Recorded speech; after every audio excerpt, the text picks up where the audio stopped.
Tanggalin. And everyone, no, lahat kayo, turn over nyo lahat ng firearms nyo. Ibalik lahat sa supply room.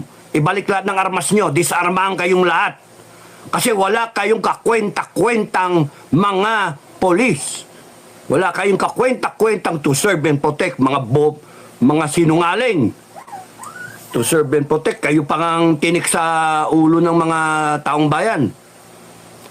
I-abolish kayo as an organization at palitan na lang kayo. Yun yung tama. And I do hope magkaroon ng gera para, Diyos ko, wag naman sana.